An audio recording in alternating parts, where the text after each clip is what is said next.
Ma belle-mère m'a dit d'avorter de mon bébé parce que nous avions déjà assez de petits-enfants. Quand j'ai refusé, enceinte de 6 mois, elle est devenue violente. Elle m'a attrapé le bras et m'a traîné jusqu'à sa voiture en disant « Je t'emmène moi-même à la clinique ». Mon beau-père m'a maintenu sur la banquette arrière. « Arrête de te débattre. C'est pour ton bien. » Ma belle-sœur m'a couvert la bouche. Personne ne saura. Mon mari conduisait la voiture, obéissant aux ordres de sa mère. Quand j'ai réussi à me libérer à un feu rouge et que je me suis enfui en courant, ma belle-mère m'a poursuivi et m'a plaqué au sol sur le trottoir. Elle a commencé à frapper mon ventre de femme enceinte, à plusieurs reprises, en hurlant « Si tu ne t'en débarrasses pas, je le ferai ». Des gens regardaient, mais personne n'a aidé. Puis elle a ramassé une pierre sur le sol. J'écris ces mots depuis un lit d'hôpital, ma fille nouveau-née dormant paisiblement dans mes bras. Le chemin pour en arriver là a failli nous coûter la vie à toutes les deux. Mais ce qui s'est passé il y a 6 mois a tout changé. Mon nom n'a plus d'importance, car la femme que j'étais alors est morte sur ce trottoir. La personne qui tape ces mots est quelqu'un de complètement différent. À 6 mois de grossesse, j'étais assise en face de Patricia Whitmore dans son salon immaculé. Mon mari, Brandon, avait insisté pour que nous rendions visite à ses parents pour le dîner du dimanche, une chose que j'avais appris à redouter. Le regard de Patricia balaya mon ventre qui s'arrondissait avec un dégoût non dissimulé, ses lèvres minces pressées en une ligne si serrée qu'elles en étaient devenues blanches. Elle posa sa tasse de thé avec une précision délibérée, le cliquetis de la porcelaine contre la soucoupe résonnant comme un coup de marteau de juge. « Nous devons discuter de votre situation », annonça-t-elle, ignorant le rôti de bœuf qui refroidissait sur la table de la salle à manger derrière nous. Situation ? Comme si ma grossesse était un problème nécessitant une résolution immédiate. Je posai une main protectrice sur mon ventre, sentant ma fille donner un coup contre ma paume. Brandon s'agita, mal à l'aise à côté de moi, refusant de croiser mon regard. Cela aurait dû être mon premier avertissement. Il n'y a rien à discuter, répondis-je, gardant ma voix stable malgré la glace qui se formait dans ma poitrine. Brandon et moi allons avoir un bébé. Le rire de Patricia fut sec et cassant. Les frères de Brandon ont déjà fourni 5 petits-enfants. 5 petits-enfants en parfaite santé qui perpétueront le nom des Whitmore. Nous n'avons pas besoin d'une autre bouche à nourrir ou d'autres frais de scolarité universitaire dont il faudrait s'inquiéter. La cruauté désinvolte de ces paroles me frappa comme une gifle. Roger Whitmore, le père de Brandon, hocha la tête depuis son fauteuil en cuir, son expression taillée dans la pierre. Leur fille, Melissa, était assise sur le canapé 2 places, examinant ses ongles manucurés avec une indifférence étudiée. Toute la famille avait orchestré cette intervention, et mon mari m'avait amené ici comme un agneau à l'abattoir. « C'est mon enfant », dis-je en me levant malgré mes genoux tremblants. « Notre enfant. Vous n'avez aucun droit. Asseyez-vous. » L'ordre de Patricia fusa dans l'air. « Vous êtes hystérique, ce qui est typique de votre état. Nous avons déjà pris des dispositions avec une clinique spécialisée dans les procédures tardives. Ils sont très discrets. » Mon sang se glaça. « Vous voulez que j'avorte de mon bébé à 6 mois parce que vous pensez que 5 petits-enfants suffisent ? C'est la solution pratique, intervint Roger, sa voix portant le même ton autoritaire qu'il utilisait en réunion de conseil d'administration. La carrière de Brandon ne fait que décoller. Un bébé maintenant ferait dérailler tout ce que nous avons construit pour cette famille. Vous êtes encore jeune. Vous pourrez en avoir un autre plus tard, quand le moment sera plus opportun. » Je regardais Brandon, en silence, le suppliant de me défendre, de protéger notre fille. Il fixait le tapis perçant sous ses pieds, sa mâchoire se contractant, mais aucun mot ne sortait. Ce silence me dit tout ce que j'avais besoin de savoir sur l'homme que j'avais épousé. « Je m'en vais », annonçai-je en attrapant mon sac à main sur la table basse. « On s'en va, Brandon, tout de suite. » J'avais fait 3 pas vers la porte d'entrée lorsque la main de Patricia se referma sur mon poignet comme un piège d'acier. Ses ongles parfaitement manucurés s'enfoncèrent dans ma peau assez fort pour me faire saigner. J'essayai de me dégager, mais elle était plus forte que son apparence délicate ne le suggérait. Sa poigne était alimentée par des décennies passées à contrôler tout son entourage. Tu ne vas nulle part tant que nous n'aurons pas réglé ça, siffla-t-elle en me tirant en arrière. Je t'emmène moi-même à la clinique aujourd'hui. Maintenant. La terreur inonda mon système. Lâche-moi. Brandon, dis à ta mère de me lâcher. Brandon se leva enfin, mais au lieu de m'aider, il se plaça devant la porte d'entrée. Maman a raison. On aurait dû en parler avant de tomber enceinte. Peut-être qu'on devrait considérer ce qui est le mieux pour tout le monde. La trahison était si complète, si totale, que pendant un instant je ne pus plus respirer. Mon mari, l'homme qui avait promis de m'aimer et de me protéger, choisissait sa mère plutôt que notre enfant. Patricia me traîna vers la porte du garage, ses ongles creusant des sillons en forme de croissant dans ma chair. Je criai, me débattant contre son emprise, mais Roger apparut de l'autre côté, sa grande main écrasant mon épaule. « Arrête de rendre les choses difficiles », gronda-t-il, sa façade d'homme d'affaires se fissurant pour révéler quelque chose de froid et de calculateur en dessous. « Tu es irrationnel. Dans quelques jours, tu nous remercieras de t'avoir empêché de ruiner l'avenir de Brandon. » Ils me traînèrent à travers le garage comme si j'étais un meuble, mes pieds touchant à peine le sol. La Mercedes blanche de Patricia brillait sous les néons, sa portière arrière déjà ouverte comme une gueule béante. Roger me poussa sur la banquette arrière avec une force telle que ma tête heurta la vitre opposée. Des étoiles explosèrent dans ma vision alors que Mélissa montait à côté de moi, son expression toujours exaspérément vide. « S'il vous plaît, suppliai-je, goûtant le sang là où je m'étais mordu la langue. S'il vous plaît, ne faites pas ça. C'est une personne. Votre petite fille est une personne. » Ce n'est pas encore une personne, déclara Patricia en s'installant au volant. C'est un amas de cellules qui va détruire la carrière de mon fils avant même qu'elle ne commence. Nous réparons une erreur avant qu'elle ne devienne permanente. Roger se força à entrer sur la banquette arrière, me coinçant entre sa masse et la silhouette plus fine de Mélissa. Ses mains se crispèrent sur mes épaules, me pressant contre le siège avec une force écrasante. Je ne pouvais plus bouger, plus m'échapper. Brandon fit le tour pour vérifier que toutes les portes étaient verrouillées avant de s'installer sur le siège passager. Mon mari me regarda dans le rétroviseur, et je n'y vis aucun amour, aucun remords, juste le même calcul froid que j'avais vu dans les yeux de son père. « Roule », ordonna Roger. Patricia sortit du garage avec une efficacité tout en douceur, comme si elle enlevait des femmes enceintes tous les dimanches après-midi. Je me débattis contre l'emprise de Roger, mais ses doigts ne firent que se resserrer, meurtrissant la peau tendre sous ma clavicule. Chaque mouvement provoquait des douleurs aiguës dans mon abdomen, mon corps protestant contre la violence, tandis que ma fille donnait des coups de pied frénétiques contre mes côtes. « Reste tranquille », dit doucement Mélissa, ses premiers mots depuis le début de ce cauchemar. « Tu ne fais qu'empirer les choses pour toi. » Empirer les choses. Comme s'il y avait une bonne façon de se faire avorter de force contre son gré. Je tournai la tête vers la fenêtre, désespéré d'attirer l'attention de quelqu'un, n'importe qui pourrait t'aider. Nous traversions leur quartier aisé, passant devant des pelouses manucurées et des voitures de luxe. Une femme promenant son Golden Retriever jeta un coup d'œil à la Mercedes de Patricia, ne vit rien d'inhabituel et continua son chemin. « Au secours !» criai-je, ma voix étouffée par les fenêtres fermées. « Que quelqu'un m'aide !» La main de Mélissa jaillit, couvrant ma bouche avec une force surprenante. Sa paume appuya si fort contre mes lèvres que mes dents entaillèrent les tissus mous. J'essayai de la mordre, mais elle anticipa le mouvement, déplaçant sa prise pour éviter mes dents tout en maintenant la pression.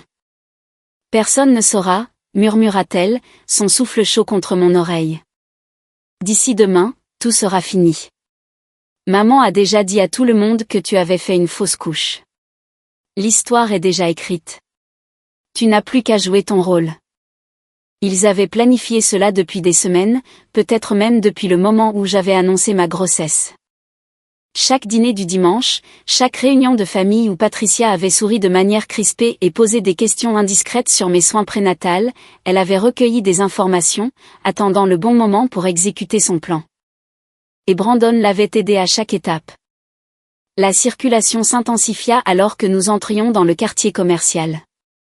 À travers mes larmes, je reconnus le centre médical où se trouvait le cabinet de mon obstétricien. M'emmenait-il vraiment là-bas? Le docteur Montgomery les aiderait-elle, ou appellerait-elle la police?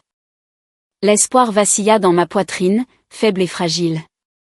Mais Patricia dépassa le centre médical, s'enfonçant plus profondément dans un quartier de la ville que je ne reconnaissais pas. Les bâtiments industriels laissèrent place à des centres commerciaux délabrés, leur parking à moitié vide, même un dimanche après-midi.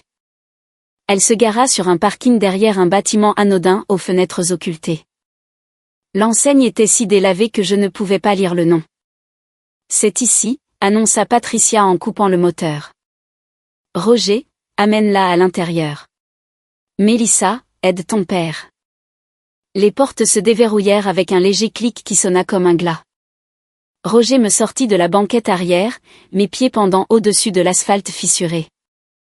Je donnai un coup de pied en arrière, mon talon heurtant son tibia assez fort pour le faire grogner. Et pendant un magnifique instant, son emprise se desserra. Je me libérai en me tortillant, trébuchant en avant, mon ventre de femme enceinte me faisant perdre l'équilibre. Cours. Ce seul mot résonnait dans mon esprit, noyant tout le reste. Je courus vers la rue, mes chaussures plates claquant contre le trottoir, mes poumons brûlant à chaque inspiration haletante. Derrière moi, j'entendis Patricia crier, le tonnerre de pas me poursuivant. Ma fille donnait des coups de pied violents, comme si elle comprenait le danger, me pressant d'avancer. J'atteignis le trottoir juste au moment où un feu de circulation devant moi passait au rouge. Les voitures ralentirent jusqu'à l'arrêt, créant une barrière entre moi et l'évasion. Mes jambes tremblaient déjà à cause du sprint, mon corps affaibli par la grossesse peinant à me porter. J'agitais frénétiquement les bras en direction des voitures arrêtées, espérant que quelqu'un verrait ma terreur, comprendrait. « Aidez-moi » criai-je au conducteur. « S'il vous plaît, ils essaient de faire du mal à mon bébé. » Un homme d'âge mûr dans une Toyota me regarda avec inquiétude, sa main se dirigeant vers la poignée de sa portière.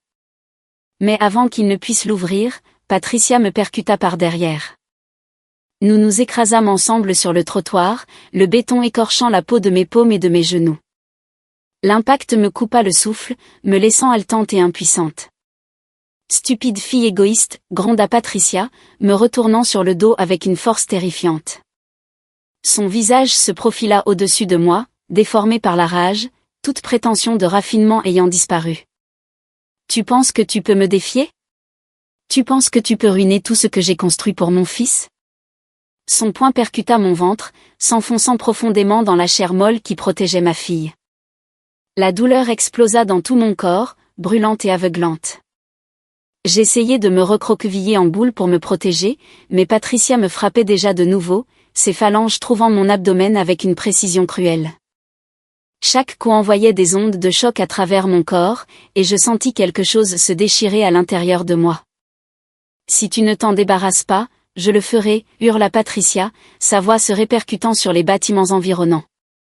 À travers mon agonie, je vis des gens regarder depuis leurs voitures arrêtées, des piétons sur le trottoir opposé sortant leur téléphone, mais personne ne bougeait pour m'aider. Ils filmaient à la place, documentant mon agression, mais n'offrant aucune intervention.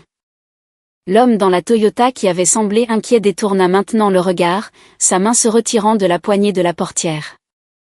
Les doigts de Patricia grattèrent le sol à côté de nous, se refermant sur une pierre anguleuse de la taille d'une balle de baseball. Elle la leva au-dessus de sa tête, son intention clairement lisible sur ses traits tordus. Elle allait m'écraser le ventre, allait tuer ma fille ici même, sur ce trottoir public, pendant que des dizaines de personnes regardaient sans rien faire. Le temps sembla ralentir. Je vis la pierre commencer son arc descendant. Je vis la lumière du soleil de l'après-midi scintiller sur les bagues en diamant de Patricia. Je vis Brandon, figé sur le bord du trottoir derrière elle. Son visage était pâle, mais ses pieds étaient enracinés sur place. Roger criait quelque chose, mais les mots étaient lointains et dénués de sens. Mélissa avait son téléphone à la main, mais je ne pouvais pas dire si elle appelait à l'aide ou si elle filmait comme tout le monde. La pierre ne m'a jamais atteinte. Un flou de mouvement se résolut en une femme en tailleur, son bras interceptant le poignet de Patricia en plein vol. La pierre tomba de la main de Patricia, cliquetant sans danger contre le trottoir. Ma sauveuse était grande et solidement bâtie, son expression taillée dans le granit alors qu'elle tordait le bras de Patricia derrière son dos avec une efficacité professionnelle. Ça suffit, dit la femme, sa voix portant une autorité militaire. La police est déjà en route. Patricia se débattit, mais la prise de la femme était incassable. Elle força Patricia à se mettre face contre terre sur le trottoir, utilisant son poids pour la maintenir plaquée. J'entendis des sirènes approcher, leur son strident fendant l'air de l'après-midi. Le feu de circulation était passé au vert, mais personne ne bougeait. Tout le carrefour était devenu un tableau figé, tout le monde regardant ce drame se dérouler. « Restez au sol », dit une autre voix. Et je réalisai qu'une deuxième personne était arrivée. Un jeune homme en tenue de course s'agenouilla à côté de moi, ses mains planant avec incertitude au-dessus de mon ventre meurtri. « N'essayez pas de bouger. L'ambulance arrive. »« Mon bébé » murmurai-je, ma voix à peine audible. « S'il vous plaît, mon bébé. »« Respirez, c'est tout, dit-il, son visage plissé d'inquiétude. « Les secours arrivent. Vous allez vous en sortir. » Mais je n'allais pas bien. Je sentais une humidité chaude se répandre entre mes jambes. Je sentais les mouvements de ma fille devenir plus faibles et plus erratiques. Patricia avait causé de graves dommages.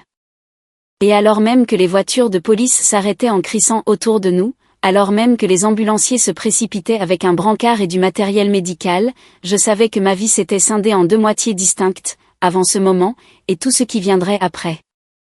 Le trajet en ambulance fut un tourbillon de voix et d'équipements médicaux. Je me souviens des ambulanciers coupant mes vêtements imbibés de sang.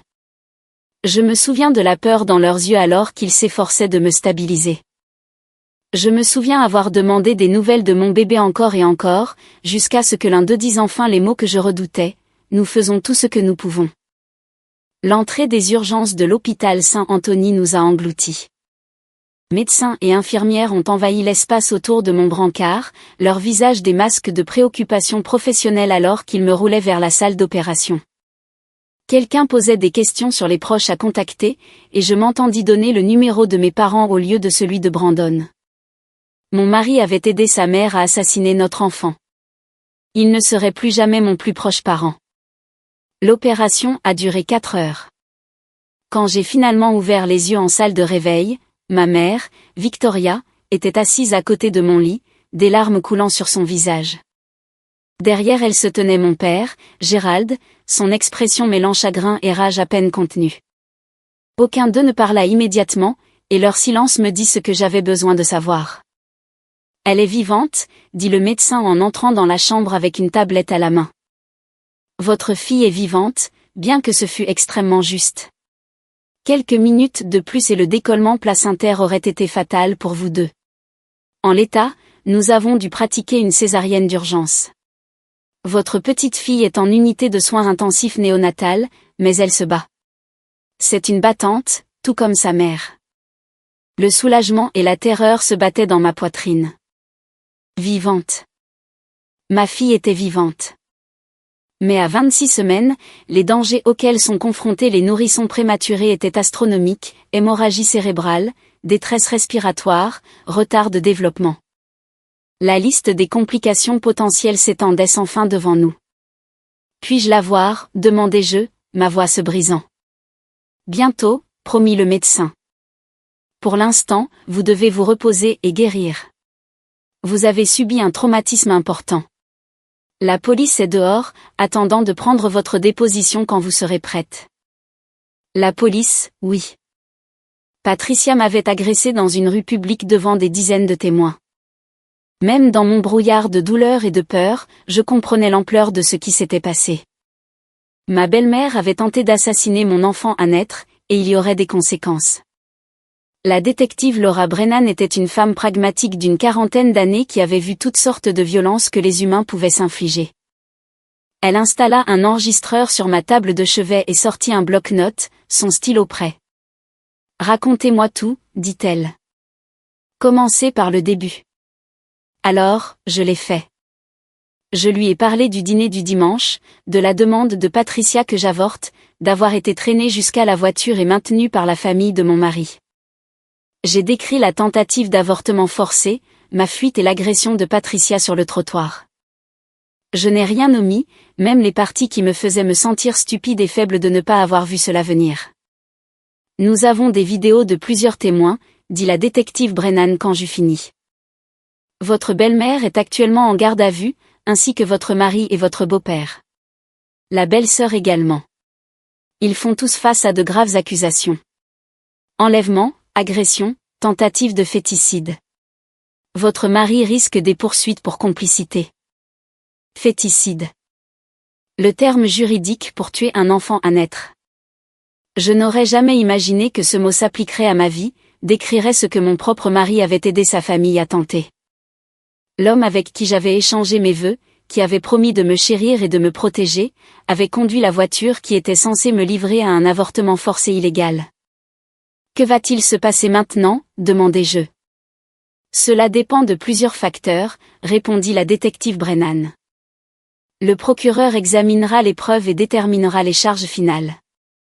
Compte tenu de la gravité et de la préméditation évidente, je m'attends à ce qu'il poursuive avec la plus grande fermeté. La famille de votre mari est riche et bien connectée, mais ils ont commis ces crimes en plein jour avec de multiples témoins. Ce n'est pas quelque chose que l'argent peut faire disparaître. Mon père, qui était resté silencieux jusqu'à présent, prit enfin la parole. Nous engageons les meilleurs avocats que nous puissions trouver.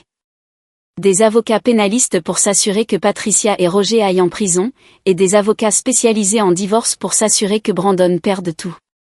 Cet homme ne verra jamais un centime de votre part ou de celle de notre petite fille. Notre petite fille. Les mots flottaient dans l'air, fragiles et pleins d'espoir. Elle n'était pas morte. Contre toute attente, ma fille avait survécu à la brutalité de Patricia. Maintenant, il nous fallait juste nous assurer qu'elle continue de survivre, jour après jour, heure par heure. On m'a emmené à l'unité de soins intensifs néonatales plus tard dans la soirée. Ma fille reposait dans une couveuse, à peine 1,5 kg de porridée et de détermination. Des tubes et des fils la reliaient à des machines qui surveillaient chaque battement de cœur, chaque respiration. Elle était si incroyablement petite, son corps entier de la longueur de mon avant-bras. Mais sa petite poitrine se soulevait et s'abaissait régulièrement. Et quand je l'ai touchée à travers le hublot de la couveuse, ses doigts miniatures se sont enroulés autour du mien. « Bonjour, Grace », murmurai-je, choisissant son nom à ce moment-là. « Je suis ta mère. Je suis tellement désolée que cela te soit arrivé. Mais je te promets que tu es en sécurité maintenant. Personne ne te fera plus jamais de mal. » Le lendemain matin apporta la nouvelle que la libération sous caution de Patricia avait été refusée. Le juge avait examiné les preuves vidéo et l'avait jugée dangereuse pour moi et ma fille.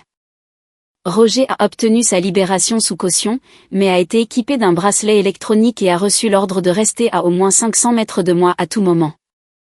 Melissa a été libérée sur parole avec des restrictions similaires. Brandon est resté en détention, son audience de libération sous caution étant prévue plus tard dans la semaine. Mes parents ont engagé Theodore Walsh, l'un des avocats pénalistes les plus agressifs de Chicago, pour servir d'avocat des victimes tout au long des poursuites. Theodore était un requin dans un costume coûteux. Sa réputation s'était construite en détruisant les accusés qui avaient fait du mal aux femmes et aux enfants. Dans les 24 heures suivant son embauche, il a déposé des requêtes pour que la libération sous caution de Brandon soit refusée et a commencé à monter un dossier civil qui dépouillerait la famille Whitmore de tous ses biens. Ils vont prétendre que Patricia a eu une crise psychotique, expliqua Theodore lors de notre première rencontre dans ma chambre d'hôpital. Une folie temporaire provoquée par le stress ou des médicaments. La défense la dépeindra comme une grand-mère dévouée qui a perdu le contrôle dans un moment d'irrationalité. Ils essaieront de réduire les charges à une simple agression. Peuvent-ils faire ça ? Demanda ma mère, sa voix tendue d'inquiétude. Ils peuvent essayer, répondit Theodore avec un sourire froid. Mais nous avons ses propres mots sur vidéo. Plusieurs témoins l'ont entendu dire, si tu ne t'en débarrasses pas, je le ferai. La folie temporaire n'explique pas le fait de vous avoir enlevé de leur maison, de vous avoir conduite à travers la ville vers une clinique d'avortement illégale, ou la nature préméditée de cette attaque. L'accusation a un dossier solide. L'audience de libération sous caution de Brandon fut un spectacle médiatique. Mon père y a assisté, enregistrant chaque instant sur son téléphone. La salle d'audience était bondée de journalistes, tous impatients de couvrir l'histoire sensationnelle d'une famille riche tentant de forcer leur belle-fille à avorter. L'avocat de Brandon a soutenu que mon mari ne faisait que suivre les instructions de sa mère, qu'il avait été psychologiquement manipulé pour obéir. Le juge n'a pas été dupe. Monsieur Whitmore est un homme de 32 ans titulaire d'un diplôme d'études supérieures et d'une carrière réussie. Il ne peut prétendre qu'il ignorait que kidnapper sa femme enceinte et tenter de la forcer à avorter de leur enfant était un crime grave. La libération sous caution est refusée. Brandon a été ramené en détention, menotté, son costume coûteux froissé par des jours passés en cellule. Selon mon père, il avait regardé directement la caméra, sachant peut-être que je verrais les images plus tard. Quelle que soit l'expression qu'il arborait, quel que soit le message qu'il essayait de transmettre, je m'en fichais. Cet homme était mort pour moi. Grace a passé 8 semaines en soins intensifs néonatals, luttant contre des complications qui auraient tué des bébés plus faibles. Elle a développé un syndrome de détresse respiratoire, nécessitant un ventilateur pendant les 3 premières semaines. Son système digestif avait du mal à traiter le lait maternisé, nécessitant des sondes d'alimentation et une surveillance attentive. Il y a eu des revers et des frayeurs, des moments où les médecins nous ont préparés au pire. Mais ma fille a hérité de mon obstination, de mon refus d'abandonner. Elle a survécu à chaque défi, devenant plus forte chaque jour. Je vivais à l'hôpital, ne partant que pour les comparutions au tribunal et les réunions avec les avocats. Mes parents s'étaient installés dans un hôtel voisin, offrant un soutien constant. Mon père s'occupait de la logistique juridique tandis que ma mère se concentrait sur les questions pratiques, comme nous trouver un nouvel appartement loin de Brandon et de sa famille. Des amis que je pensais m'avoir abandonnés ont commencé à me contacter, horrifiés par ce qu'ils avaient vu aux informations. Plusieurs ont témoigné lors des audiences préliminaires, fournissant des témoignages sur le caractère contrôlant de Patricia et la docilité sans faille de Brandon. Les procès pénaux se sont déroulés rapidement malgré la complexité des charges. Le procureur, désireux de faire un exemple d'une affaire aussi médiatisée, a poussé pour des procédures accélérées. Patricia a été jugée la première, accusée d'agression avec intention de commettre un féticide, d'enlèvement et de tentative de féticide. Son avocat de la défense a essayé toutes les astuces de son répertoire considérable, mais les preuves vidéo étaient accablantes. Le procès a duré 3 semaines. J'ai témoigné le 4e jour, décrivant avec des détails atroces chaque instant de ce terrible dimanche. L'avocat de la défense a tenté de me déstabiliser lors du contre-interrogatoire, suggérant que j'avais provoqué Patricia en étant délibérément difficile au sujet de la grossesse. Théodore s'est immédiatement opposé, et le juge a maintenu son objection, avertissant la défense de ne pas blâmer la victime. Le jury a délibéré moins de 4 heures. Coupable sur tous les chefs d'accusation.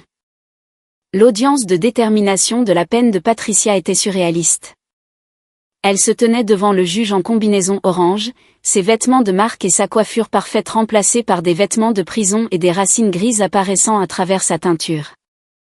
Elle a maintenu son innocence jusqu'à la fin, insistant sur le fait qu'elle n'avait fait que protéger l'avenir de son fils. Madame Whitmore, dit le juge, sa voix lourde de dégoût. Vous avez tenté d'assassiner votre petite fille à naître parce que vous la trouviez inopportune. Vous n'avez montré aucun remords à l'époque et n'en montrez aucun maintenant. Ce tribunal vous condamne à 20 ans de prison ferme, sans possibilité de libération conditionnelle avant les 10 premières années. 20 ans. Patricia avait 63 ans. Elle en aurait 83 avant même d'être éligible à la libération conditionnelle, en supposant qu'elle survive aussi longtemps. Le procès de Roger a suivi immédiatement après, ses charges étant légèrement moins sévères puisqu'il n'avait participé qu'à l'enlèvement et à la contrainte. Il a reçu 12 ans, son empire commercial s'effondrant à mesure que la nouvelle de sa condamnation se répandait dans la communauté des affaires de Chicago. Melissa a accepté un accord de plaidoyer, acceptant de témoigner contre Brandon en échange de 5 ans de probation et d'un suivi psychologique obligatoire. Son témoignage fut dévastateur, révélant que Patricia planifiait l'avortement forcé depuis des semaines, en discutant ouvertement avec sa fille et son mari. Brandon était au courant du plan, l'avait accepté, et avait même suggéré le moment. Le procès de Brandon fut le plus douloureux. Voir mon mari sur le banc des accusés, écouter les procureurs détailler comment il avait trahi chaque vœu qu'il m'avait jamais fait a détruit tout sentiment résiduel que j'aurais pu nourrir. Sa défense a plaidé la contrainte, arguant qu'il avait craint la colère de sa mère plus que les conséquences juridiques. Le jury a vu clair dans son jeu immédiatement. 15 ans pour enlèvement, agression et complot en vue de commettre un féticide. Mon mari aurait 47 ans avant de goûter à nouveau à la liberté. Les poursuites civiles furent tout aussi brutales. Théodore s'est attaqué à chaque actif que la famille Whitmore possédait, arguant que leur richesse avait permis ce crime et que je méritais une compensation pour mon traumatisme et les frais médicaux de Grace. La scierie de Roger a été liquidée pour payer le jugement. Leur résidence principale à Lincoln Park a été saisie et vendue. Compte d'investissement, résidence secondaire, même la collection de bijoux de Patricia. Tout a été converti en espèces et placé dans un trust pour l'avenir de Grace. Au moment où la poussière juridique est retombée, j'étais financièrement indépendante. L'accord s'élevait à 14 millions de dollars, plus d'argent que je n'aurais pu gagner en 3 vies. Théodore l'a structuré de manière à ce que Brandon ne puisse jamais toucher un centime, même s'il parvenait d'une manière ou d'une autre à revendiquer des droits parentaux après sa libération. Le trust financerait l'éducation de Grace, ses soins médicaux, et lui assurerait une sécurité financière longtemps après mon départ. Mais l'argent ne pouvait pas réparer ce qui avait été brisé en moi. Je croyais au mariage, à la famille, à la bonté fondamentale des personnes que nous choisissons de laisser entrer dans nos vies. Patricia et Brandon avaient brisé ces croyances, révélant l'obscurité qui pouvait se cacher derrière des sourires polis et des dîners du dimanche. J'avais failli tout perdre. Ma vie, ma fille, ma capacité à faire confiance. Grace est rentrée de l'usin 2 jours après la condamnation de Brandon. Elle était encore minuscule, à peine 3 kilos, mais elle était en bonne santé et forte. Les médecins étaient optimistes quant à son développement, ne voyant aucun signe des complications catastrophiques qu'ils avaient redoutées. Mes parents m'ont aidé à m'installer dans notre nouvel appartement à Evanston, loin de l'influence de la famille Whitmore. Apprendre à être mère tout en se remettant d'un traumatisme était une épreuve en soi. Chaque fois que Grace pleurait, je me souvenais de ses faibles coups de pied dans la couveuse. Chaque fois que je changeais sa couche, je revoyais le visage de Patricia déformé par la rage. Les cauchemars me hantaient. Des reconstitutions vives de cette agression sur le trottoir qui me laissaient haletante et terrifiée. Ma thérapeute, le docteur Sarah Hoffman, était spécialisée dans la guérison des traumatismes. Elle m'a aidé à comprendre que la guérison n'était pas linéaire, qu'il y aurait de bons jours et des jours terribles. Vous avez survécu, me rappelait le docteur Hoffman lors de séances particulièrement sombres. Vous avez protégé votre fille avec votre propre corps. Ce n'est pas de la faiblesse. C'est la chose la plus forte que quiconque puisse faire. L'attention des médias s'est progressivement estompée, remplacée par de nouveaux scandales et tragédies. Parfois, quelqu'un me reconnaissait grâce au reportage, leurs yeux s'écarquillant de reconnaissance avant de détourner rapidement le regard. J'ai appris à ignorer les chuchotements, les doigts pointés. Mon attention s'est resserrée sur Grace et ses besoins, sur la construction d'une vie où elle ne connaîtrait jamais la violence qui avait marqué son entrée dans ce monde. Grace a maintenant 6 mois, âge corrigé pour sa naissance prématurée. Elle atteint toutes ses étapes de développement. Son pédiatre est stupéfait de ses progrès. Elle sourit quand je lui chante des chansons, rit des grimaces de mon père, et attrape tout ce qui est à sa portée avec ses doigts potelés et déterminés. Elle a mes yeux, mais heureusement, rien des traits de Brandon. La regarder, c'est comme contempler un miracle, la preuve que l'amour peut triompher du mal. J'ai reçu une lettre de Brandon la semaine dernière, sortie clandestinement par un de ses anciens collègues qui pensait que je voudrais la lire. La lettre était pleine d'excuses, de justifications sur son éducation par Patricia, de supplications pour obtenir mon pardon et une chance de connaître sa fille. Je l'ai lu une fois, puis je l'ai passé dans mon destructeur de documents. Brandon a fait ses choix en ce terrible dimanche. Il a choisi l'approbation de sa mère plutôt que la sécurité de sa femme. Il a choisi la loyauté familiale plutôt que la décence humaine la plus élémentaire. Il n'y a pas de seconde chance pour les hommes qui ont aidé leur mère à tenter d'assassiner leurs propres enfants. Patricia écrit aussi, bien que ces lettres ne m'atteignent jamais. Mon avocat les intercepte, documentant chacune d'entre elles comme preuve de harcèlement continu. Apparemment, elle est convaincue qu'elle n'a rien fait de mal, qu'elle protégeait Brandon d'une terrible erreur. Son délire est complet et inébranlable. Les lettres de Roger sont différentes, pleines de regrets et d'autorécrimination, me suppliant d'amener Grace lui rendre visite en prison. Ces lettres vont aussi directement dans les dossiers de preuves. Je reconstruis ma vie, morceau par morceau, construisant quelque chose de nouveau à partir des décombres de ce que Patricia a détruit.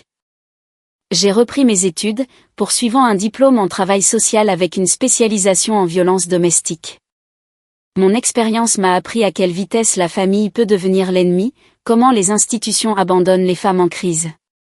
Si je peux utiliser cette connaissance pour aider ne serait-ce qu'une personne à échapper à une situation similaire, alors peut-être que quelque chose de bon pourra sortir de ce cauchemar.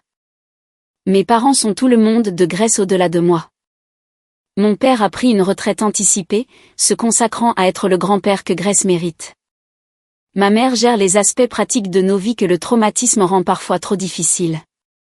Planifier les rendez-vous, gérer les finances, s'assurer que nous mangeons des repas réguliers. Leur soutien est indéfectible, leur amour pour Grace, absolu. Parfois, je me demande à quoi pense Patricia maintenant, enfermée dans sa cellule avec rien d'autre que du temps et des regrets. Comprend-elle l'ampleur de ce qu'elle a détruit? Reste-t-elle éveillée la nuit, se souvenant du son de son poing heurtant mon ventre de femme enceinte? Ou s'est-elle convaincue qu'elle est la victime ici? Que je l'ai en quelque sorte forcée à agir en refusant d'obéir?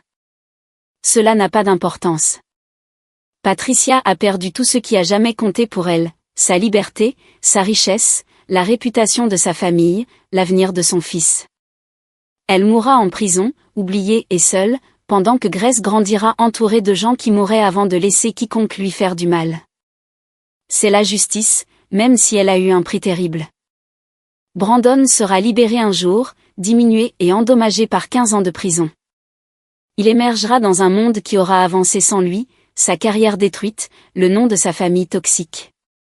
Il n'aura jamais de relation avec sa fille, ne la mènera jamais à l'hôtel ni ne rencontrera ses petits-enfants.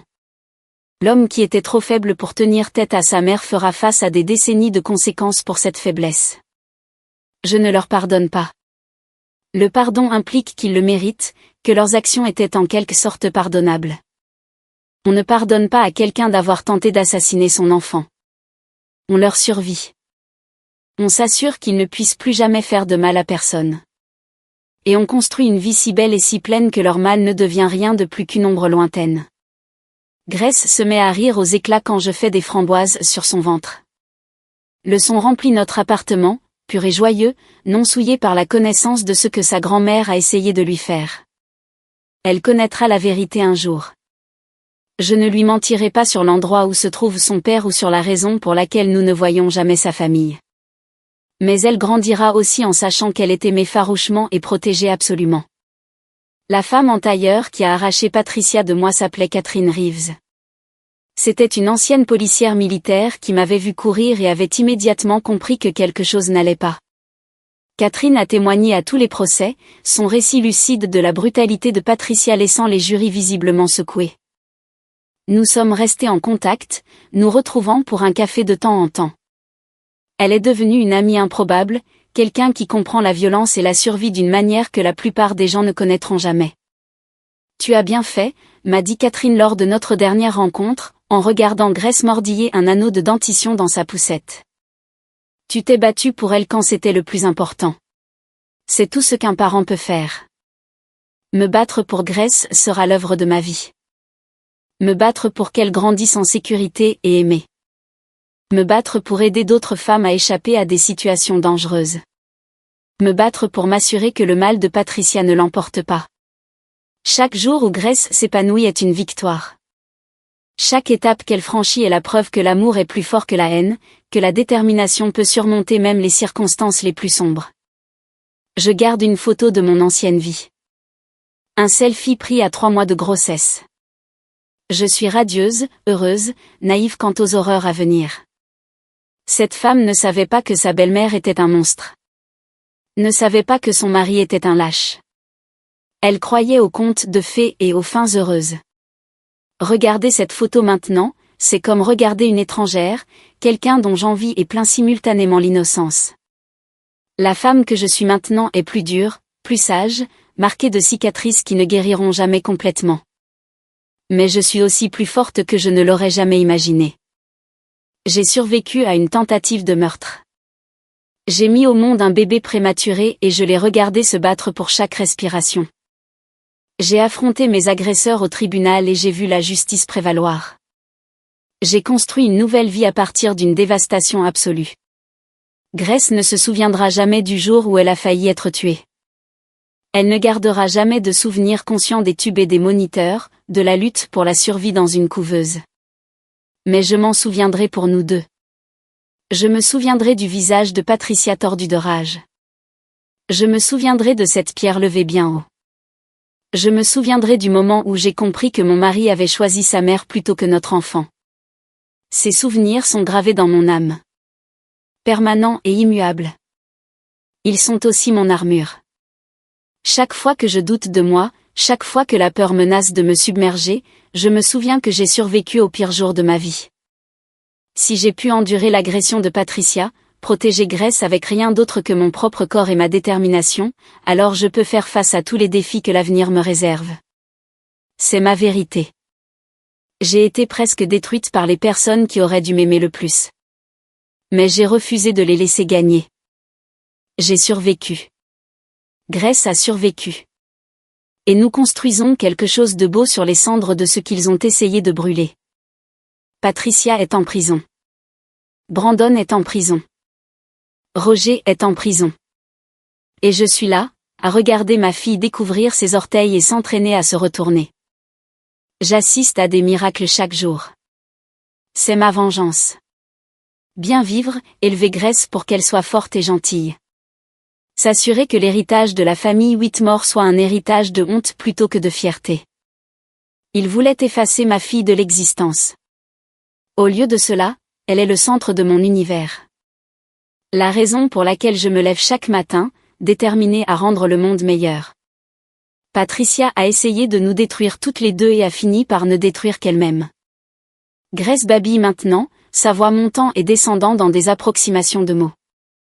Mon père insiste sur le fait qu'elle essaie de dire son nom, bien que je pense que ce ne sont que des bruits joyeux. Quoi qu'il en soit, le son me remplit d'un amour protecteur féroce. Cet enfant, ce miracle, c'est à moi de le protéger et de l'élever.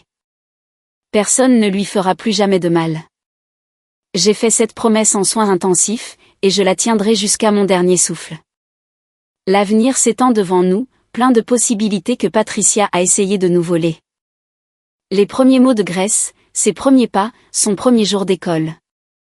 Les fêtes d'anniversaire et les matchs de football et la rébellion adolescente. La remise des diplômes universitaires et le succès professionnel, et peut-être un jour, ses propres enfants. Chaque instant est un cadeau, précieux au-delà de toute mesure, parce que j'ai failli tout perdre sur un trottoir il y a 6 mois. J'écris cette histoire non pas pour la sympathie ou l'attention, mais comme un témoignage. Un jour, quand Grace sera assez grande pour comprendre, je la partagerai avec elle. Elle mérite de connaître la vérité sur ses origines, sur les gens qui ont essayé d'empêcher son existence. Mais elle mérite aussi de savoir qu'elle est aimée, que sa mère s'est battue pour elle, que le mal n'a pas triomphé. À quiconque lit ceci et se trouve dans une situation ne serait-ce que vaguement similaire, fuyez, battez-vous, criez, faites tout ce qu'il faut pour vous protéger, vous et vos enfants, des membres de votre famille qui vous voient comme des obstacles plutôt que comme des personnes. Les gens qui devraient nous aimer le plus nourrissent parfois les intentions les plus sombres. Faites confiance à votre instinct, documentez tout, et ne laissez jamais personne vous convaincre que leur contrôle est plus important que votre sécurité. Patricia Whitmore a passé 63 ans à construire une vie de richesse et d'influence. J'ai tout détruit en 3 semaines de témoignages. C'est le pouvoir de la vérité, du refus de garder le silence sur les abus. L'Empire Whitmore n'est plus que poussière maintenant, leur nom synonyme de cruauté plutôt que de succès. Et je suis là, vivante et forte, élevant une fille qui ne saura jamais ce que signifie ne pas être aimée ou protégée. C'est ainsi que l'on survit à une tentative de meurtre par sa famille. On vit bruyamment, on aime farouchement, et on s'assure que chaque jour qui suit soit un témoignage de leur échec. Patricia voulait me faire taire, effacer Grace. Au lieu de cela, nous nous épanouissons pendant qu'elle pourrit dans une cellule. C'est la justice. C'est la victoire. C'est mon histoire, écrite depuis un lit d'hôpital avec ma fille miracle dormant paisiblement dans mes bras. Nous avons survécu. Nous avons gagné.